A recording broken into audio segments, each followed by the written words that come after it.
Penerapan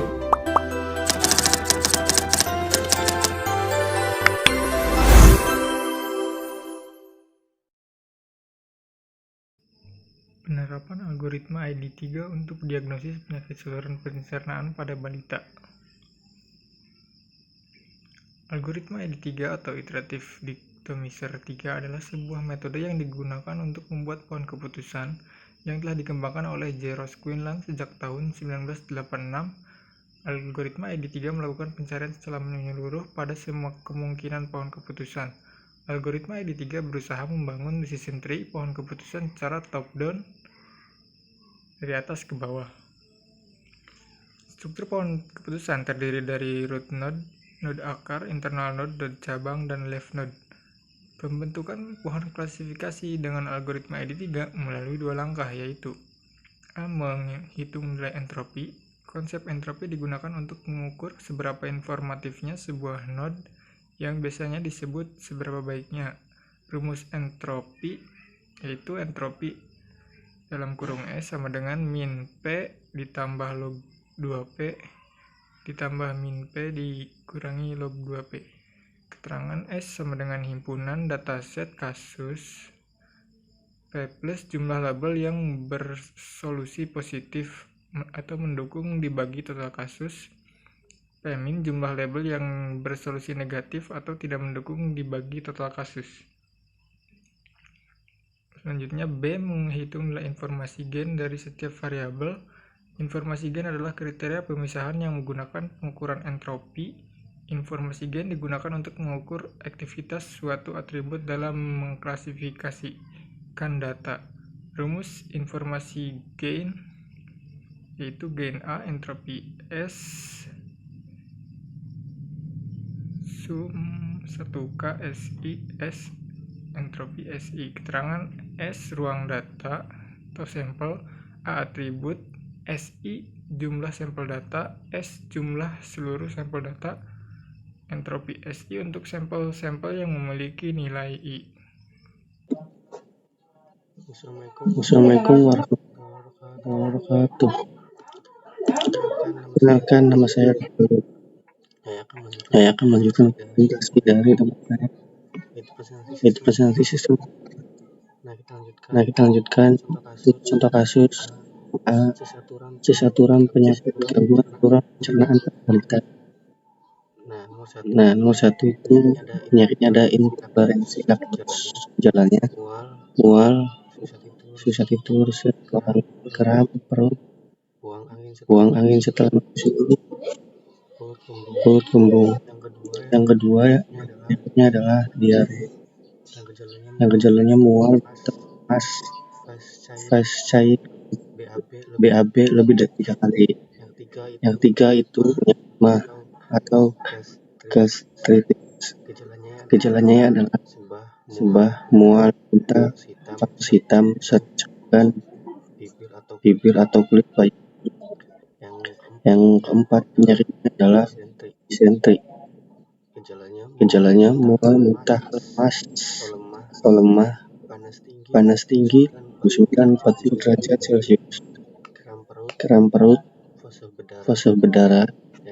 Dan yang kelima penyakitnya sembelit, buang air kecil sedikit, frekuensi BAB kurang. Yang penyakit keenam iritasi, penyakitnya adalah tegang, lemah atau lemas, buang air kecil sedikit, merasa haus, mulut kering, mata cekung, dan mapas cepat. Nah, yang terakhir adalah yang ketujuh, cacingan.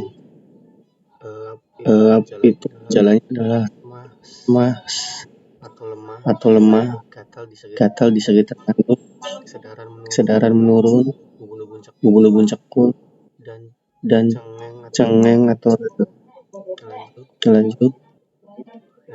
Nah, di sini adalah B atau sampel data. Nah, gastritis. Di sini ada pasiennya, itu sebutin pasien 1, pasien 2, sampai pasien 10. Nah, itu sebabnya adalah yang 01 ya, 02 tidak, 03 ya, 04 ya, pasien 05 tidak, pasien 06 tidak, pasien 07 ya, pasien 08 ya, pasien 08 tidak, pasien 9 ya, pasien 10 ya. Nah ini adalah gejala dramatis. Pasien 10 ini gejalanya ya atau tidaknya ada di layar seperti mual, akses hitam, sering cekukan, bibir atau kulit biru, dan hasilnya. Nah, buat hasilnya pasien 01 itu mah, pasien 02 itu mah, pasien 03 mah, pasien 04 mah, pasien 05 mah, pasien 06 mah, pasien 07 mah, pasien 08 pasien 09 bukan mat, dan pasien 10 adalah mat. Oke, kita lanjut. Nah, hasil diagnosisnya adalah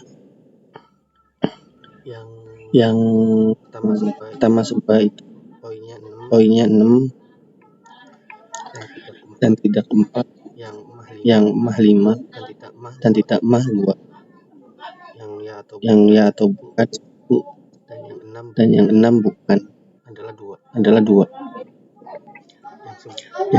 Yang mual ianya ada 6, tidaknya ada 4, ya atau mahnya ada 6, tidak mahnya 1, yang bukan 0, tidak bukan 3, yang muntah ianya ada pastinya, yang kedua dan yang ketiga jamak ada 3, tidak mat ada 4, yang kelima ya, ada 1.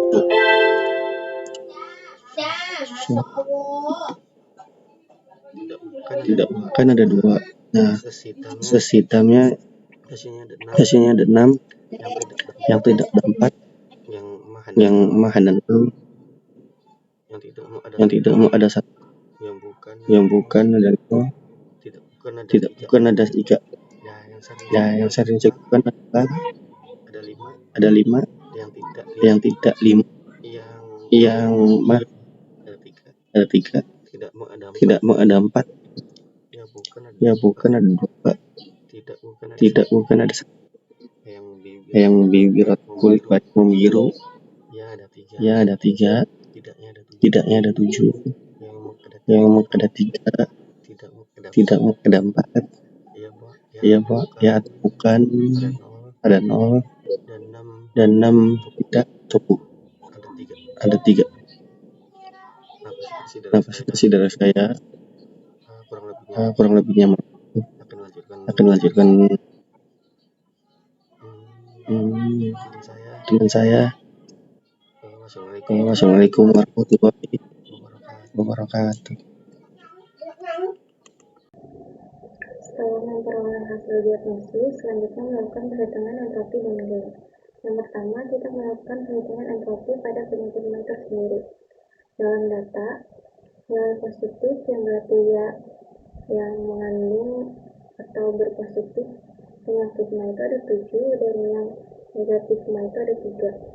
Semuanya dimasukkan ke dalam rumus min P plus log 2 P plus dikurangi min log 2 P min. Hasilnya adalah 0,881291. Selanjutnya adalah menghitung rumus Green pada setiap gejala. Untuk menghitung rumus Green dalam setiap gejala, kita tentukan entropinya terlebih dahulu, kemudian hasil dari entropinya kita tambahkan seperti dalam rumus. Yang pertama, nilai entropi ya itu ada 5 yang positif dan ada 1 yang negatif. Kemudian untuk nilai entropi yang tidak itu ada 2 positif dan 2 negatif. Untuk nilai gainnya adalah total entropi dari penyakitnya itu sendiri dikurangi jumlah entropia dikali hasil dari entropia dikurangi jumlah dari entropi tidak dikurangi dari hasil dari entropi tidak. Dihasilkan adalah 0,0912. Untuk gejala mual, fase hitam, dan sering cegukan itu rumusnya sama. Begitupun dengan nilai N pada gejala bibit ataupun kulit membiru. Untuk perhitungannya sama seperti yang di awal. Presentasi hasil dan tiap gejala. Untuk hasil presentasi diperoleh dari hasil dan tiap gejala dibagi banyak sampel, data dikali 100. Hasil dari setiap setiap gejala yang pertama adalah MAD itu 0,09127 dan MOL adalah 0,55677. Untuk gejala muntah adalah 0,05580. Untuk fase hitam adalah 0,556. Untuk sering cegukan adalah 0,0348 dan bibir kulit bayi membiru adalah 0,191. Hasilnya adalah dikalikan 100, maka hasil presentasinya adalah untuk sebelah adalah 9%, mual adalah 56%, muntah adalah 0,6%, fase hitam adalah 56%, sering cegukan adalah 3%, dan bibir kulit membiru adalah 19%. Untuk jumlah presentasi keseluruhan adalah 143,6%. Untuk pembentukan pohon keputusan sendiri kita ambil dari jumlah nilai presentasi tertinggi. Nah, di sini ada dua, yang pertama adalah mual dan fase hitam. Mual ada dalam posisi pertama. Jika mual berarti iya, maka jika mual maka positif mat. Jika tidak, berarti kita lanjut ke gejala yang kedua, yaitu fase hitam. Jika dia mengalami fase hitam, maka itu adalah mah. Jika dia tidak mengalami fase hitam, maka kita lanjut ke gejala yang berikutnya. Begitupun sampai akhir di terus terakhir adalah contoh aplikasi dari sistem pakar tentang penyakit saluran pernafasan pada bayi. Di sini ada halaman dashboard, halaman awal yang ditampilkan. Kemudian di sini ada halaman penentuan diagnosis. Kita coba kita tulis di sini namanya hasilnya. Untuk mual kita ya, untuk fase hitam kita ya, untuk bibir kulit membiru kita ya, sebelah ya, sering cegukan tidak, dan muntah ya. Terus selanjutnya kita submit. Nah, di sini diperoleh hasilnya adalah hasil diagnosis dari yang data yang diinputkan adalah kita lihat solusinya, dan ini adalah tampilan halaman untuk solusi. Audio Jungle.